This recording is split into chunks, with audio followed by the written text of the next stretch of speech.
কিছুদিন আগে বাংলাদেশ ক্রিকেট মানে জেতাটাই ভুলে গেছিল। আজ তারা দেখুন পরপর 3টে ম্যাচ জিতলো, শুধু জিতলো না, ডমিনেট করলো। আজ পাকিস্তানকে এমন ভাবে হারালো যেন মনে হচ্ছে যেন বাংলাদেশ সেই নতুন একটা নব জাগরণ ঘটেছে একটা এশিয়ান টিমের বাংলাদেশে। আমি প্রথমে বলেছিলাম যে লিটন দাসকে ক্যাপ্টেনশিপ দাও, ব্রেন অনেক শার্প, ব্রেন ক্রিকেটীয় ব্রেন খুবই ভালো, টিম ম্যান, টিম নিয়ে চলে, রান করে, টিম আগে নিয়ে যাবে আর ক্যাপ্টেন্সি ভালো করবে।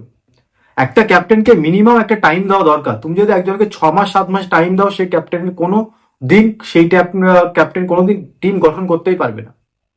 ভালো কোচ দরকার, ভালো ক্যাপ্টেন দরকার। বাংলাদেশে ভালো ভালো ট্যালেন্ট আছে। তো ভালো করেছে যে লিটন দাসকে ক্যাপ্টেন করেছে, এটাই যেন কন্টিনিউ করে। যে সামনে ওয়ার্ল্ড কাপ আসছে, দেখুন ওয়ার্ল্ড কাপ আসছে যে একেবারে লিটন দাস ওয়ার্ল্ড কাপ দিয়ে দেবে এটা নয়, বেটার করবে। হয়তো কোয়ার্টার ফাইনাল নিয়ে নিয়ে গেল, হয়তো সুপার 16 নিয়ে গেল, সেমিফাইনাল নিয়ে গেল, এটাই বড় পাওনা হয় বাংলাদেশ ক্রিকেটে। আজ যদি রেজাল্ট দেখি, 110 রানের মধ্যে পাকিস্তানকে গুটিয়ে দেওয়া আর 15 রানের মধ্যে আবার রান চেস করা, এটা কিন্তু পুরো একতরফা মোকাবিলা।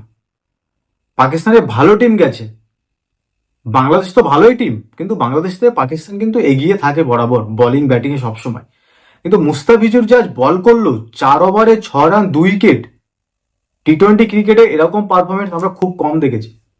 4 ওভারে 6 রান দিয়ে 2 উইকেট।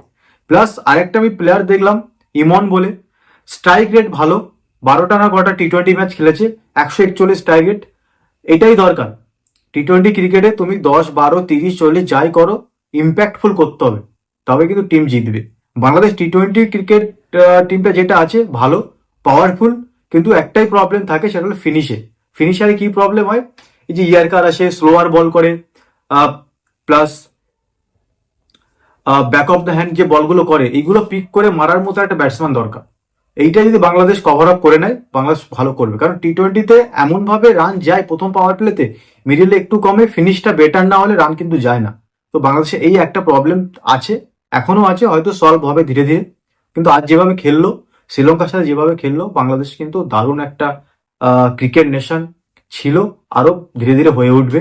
যেখান থেকে মাশরাফি মুর্তজা ছেড়েছিল, আমার মনে হয় লিটন দাস সেটাই আরো ক্যারি ফরওয়ার্ড করবে।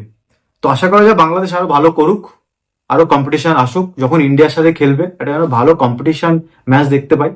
আর এভাবে যেন আর 2টো ম্যাচ আছে, অবশ্যই তারা জিতবে আর পাকিস্তানকে হারাবে।